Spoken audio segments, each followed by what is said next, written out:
Welcome to the tribe. My name's Nicole Gerald and I am a therapist and I specialize in treating trauma primarily and anxiety. And I use and do practice a lot of EMDR with my clients. That just stands for eye movement desensitization reprocessing. So I wanted to put out a video as a trauma therapist about kind of what to expect, the main things that I come across almost every time with people, what to expect doing trauma work. So if you're just starting and just thinking about trauma work, hopefully this helps prepare you a little bit.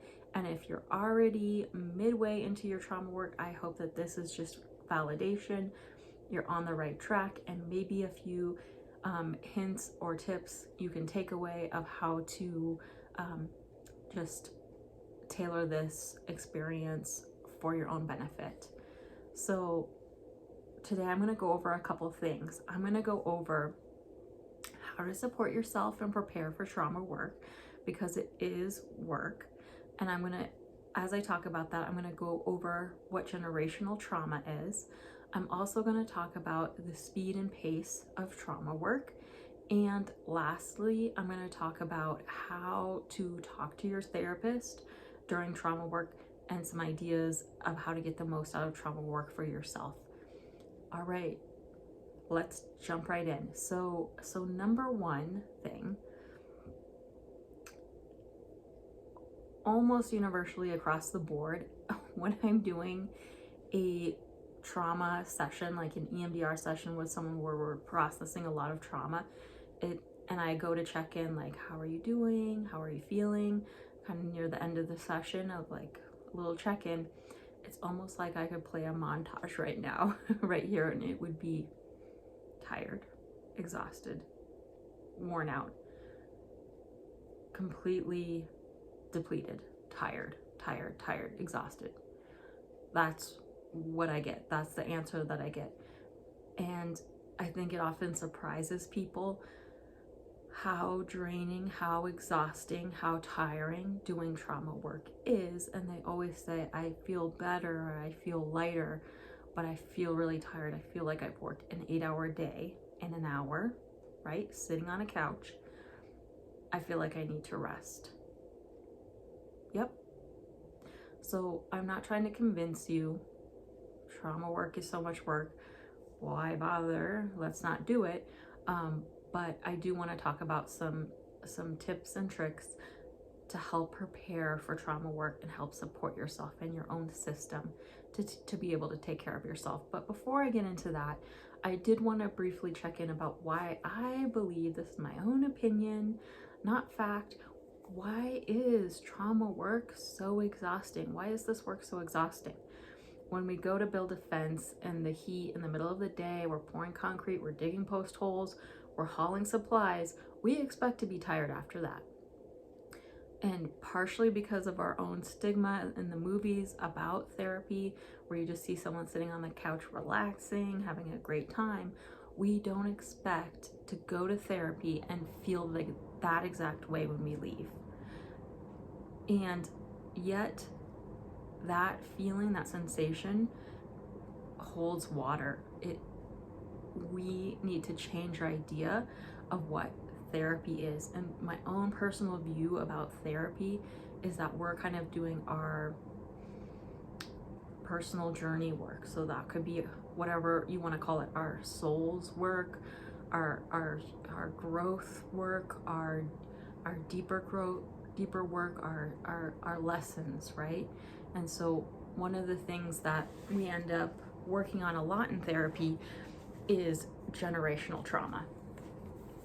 Generational trauma is basically when we, as groups of people, unconsciously pass patterns down from generation to generation. So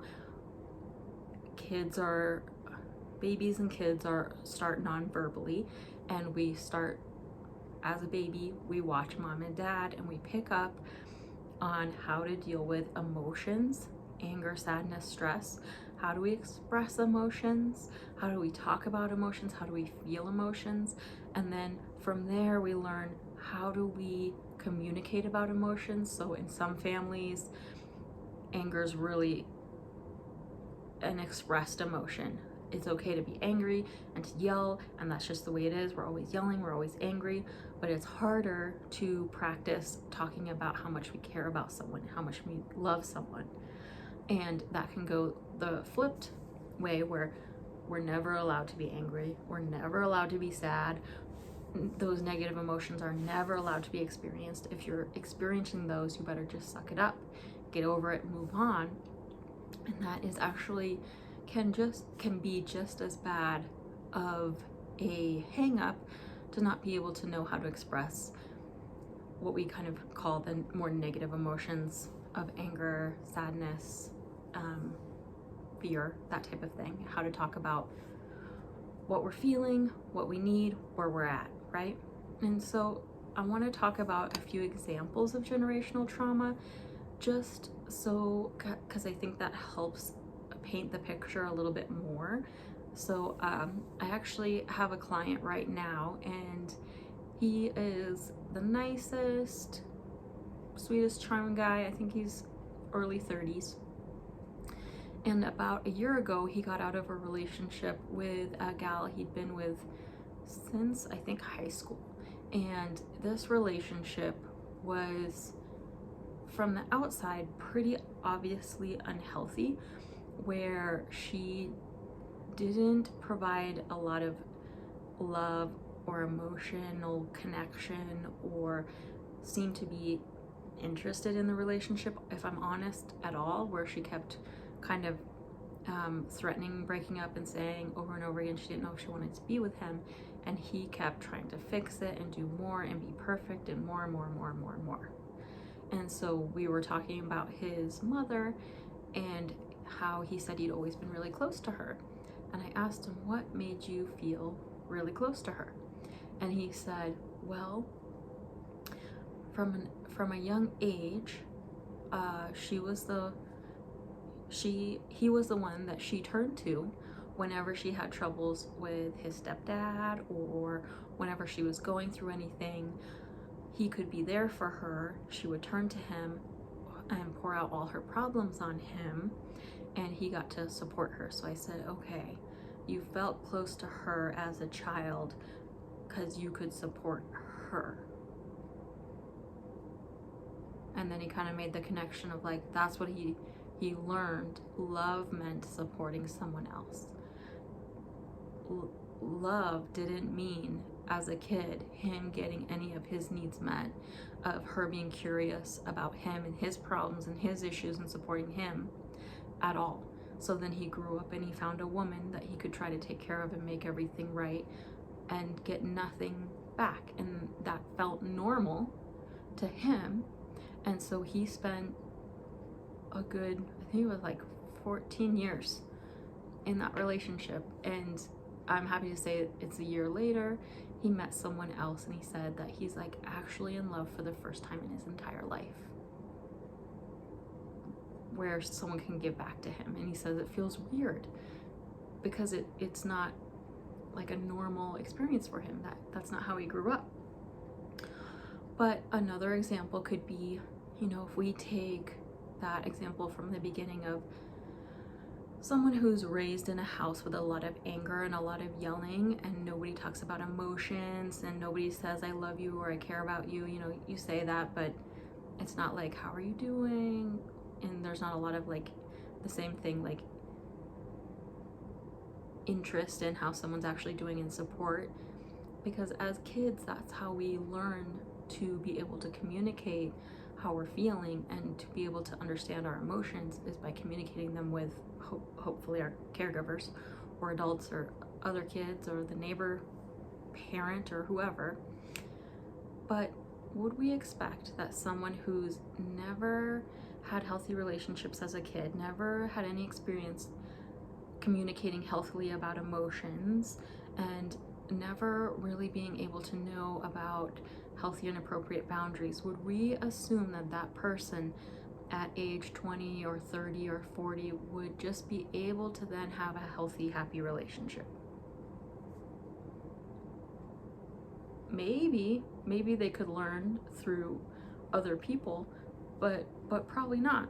And so I think one of the big things about trauma work is we're identifying some huge patterns that maybe have somehow caused us a lot of pain, and it's hard to even just realize that sometimes. It's hard to realize at 20 or 30 or 40 or 50, the reason why some of my relationships aren't working isn't totally the other person.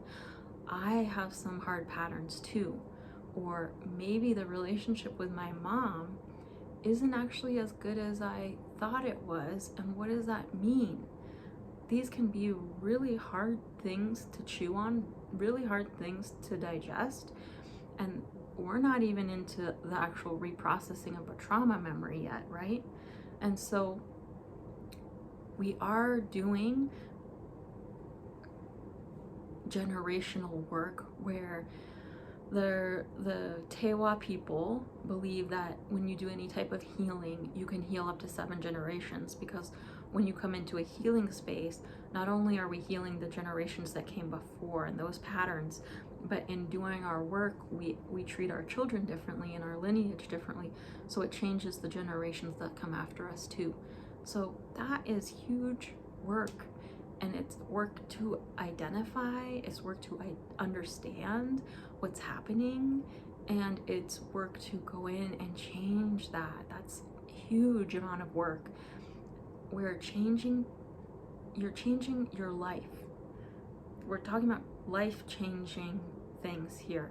How we are in relationships, how we see ourselves, how we see love, right? It's scary to allow love sometimes, especially if we've never experienced a real love. And I'm not saying that his mom didn't love him, right? I'm saying there's a lot of wounding, a lot of trauma. I'm not pointing any fingers at anybody, but it can be really scary to break patterns and to experience new things, because it doesn't feel safe, it doesn't feel normal, it doesn't feel like what we've known growing up. A fish doesn't know what it's in water, so when we grow up, whatever we feel feels like home, it feels normal, it feels safe. So when we go and try to change that, it can be scary, and that's okay, that's part of it, and it can push us to the edge, right? It can break us down, just like building muscle. Sometimes we break down a little bit to rebuild a stronger frame, a stronger muscle, and that's hard. It's just like working out or any other physical endurance. So trauma work is hard. It's like anything that's hard, you get results, you get rewards. And so how to set yourself up a little bit, some things I do that I know I need to protect myself is for therapy sessions with my own therapist. When I'm the client, I know I have to set those at the end of the day. There's no way I'm gonna open up all my stuff, drive 20 minutes back to my office, and be able to get into a marketing email, right? I'm thinking about what happened, whatever it is, right? So I need time afterwards to process and to be really kind to myself. And that could look like reaching out to a friend or a family member. It can be really nice when you're able to start to share your story and share what you're working on.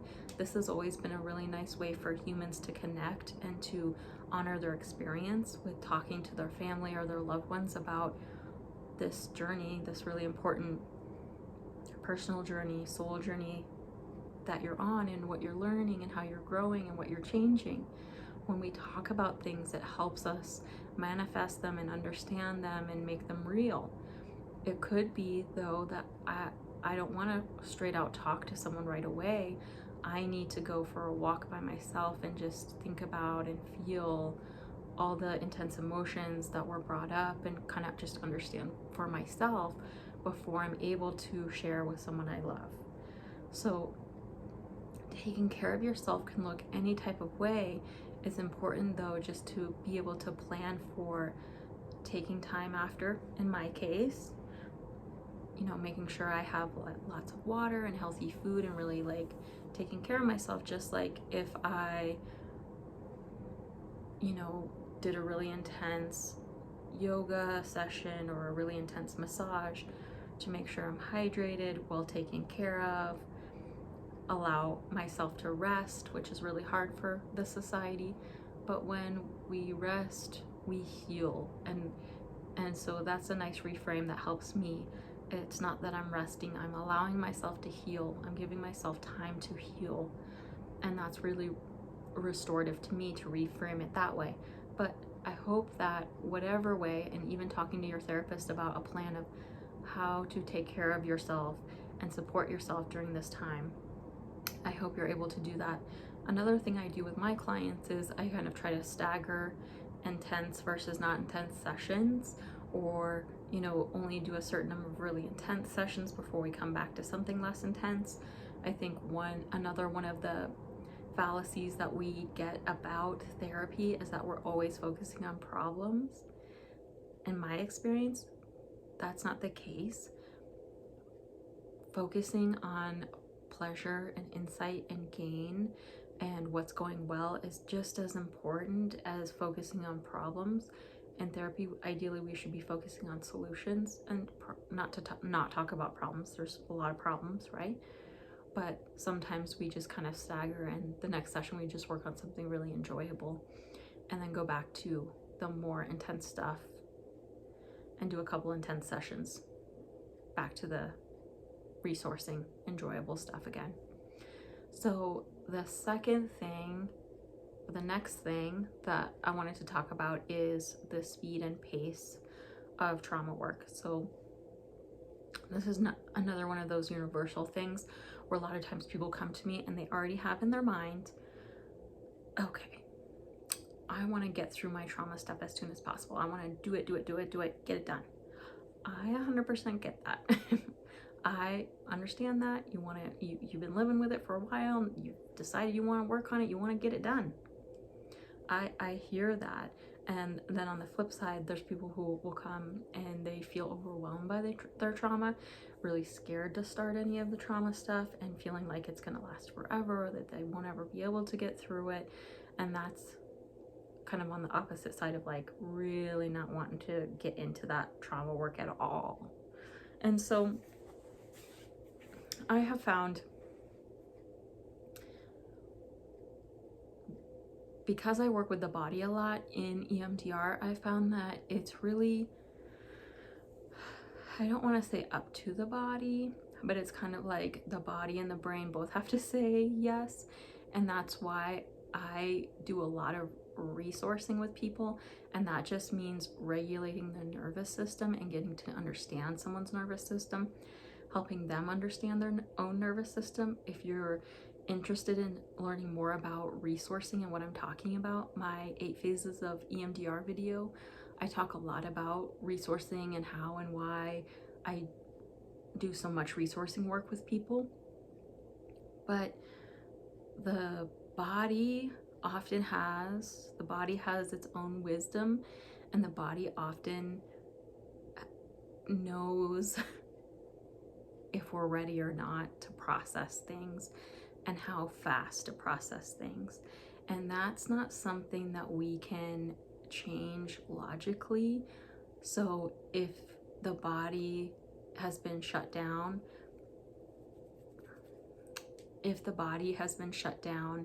in a freeze response, a dissociated state for a really long time, we're gonna have to do quite a bit of work in the body in order for someone to be present enough to do EMDR and have it be effective. So that's why I'm saying we don't necessarily get to choose, because if someone's response to trauma and stress and difficulty is to kind of check out and dissociate, when we go into a stressful memory, they will dissociate and we won't do any trauma work, right? So we have to open their window of tolerance enough for them to be able to process something, and that is up to someone's nervous system. And I always give people the tools to practice that, and sometimes it's a little bit of a battle for someone to get back into their body and to start feeling regulated, but that's kind of up to the body of when we're able to process stuff, and up to that person's capacity to do that work, and the other component of that is like the mental component of, am I practicing those skills? Do I want to do my work? Type of thing. And that's getting complicated, but timing, trust yourself, trust your body. When it's right, it will happen. And I always encourage people to kind of let go of expectations, because sometimes if someone's really dissociated, we have to slow down. We end up actually going faster in the long run, because we could be sitting there doing EMDR on someone who's dissociated for years and not get any movement. But if we slow down and get their nervous system back up and then do EMDR, boom, we can knock through that trauma, and it can really move and change and flex again. So trust yourself, throw out the timetable. It really isn't helpful to have a timetable. Your body will process when and what it needs to process when it's ready. And friendly, helpful reminder, do your work at home. No, I'm just kidding. Just kidding. Okay, number 3, how to talk to your therapist about trauma work. So one of the things I notice is that we're kind of set up on this medical model where we almost can treat therapists like doctors a little bit, where we kind of expect, like, we're gonna go give the therapist all our problems, and then we're gonna kind of expect them to give us a pill and it be done. And therapy just doesn't work that way. There's no possible way that I am gonna know like what direction that your life should head in. So therapy is a lot more collaborative approach, and it's really important to be able to talk to your therapist and let them know what worked, what didn't quite fit, and to know, like, there's no need to try to please your therapist. They don't have a dog in the fight, hopefully. Just being honest is the most helpful thing that you can do, because at the end of the day, this isn't about someone fixing you. This is about you learning tools and skills to help you navigate your life and reach your goals. So I am like a guide. I can provide skills, I can hold space, I can be there with you to go through really hard things, but you do all the work. You do all the work and you get all the results. You get all the benefit. And I, of course, love to see your growth and your progress, but this is about you. So practice with using your voice if you can, and being really honest with your therapist is the only thing I would say. And that is actually really helpful with that second phase of knowing if someone is ready or not, to be truthful and honest. I don't feel like processing today, or I still can't feel anything, I'm really shut down, or whatever the case may be. I hope this video helped you guys in some type of way on your journey. Please like, subscribe, join the tribe, and put any comments or questions in the chat box below. I am sending you guys so much love and light. Take care for now. Bye.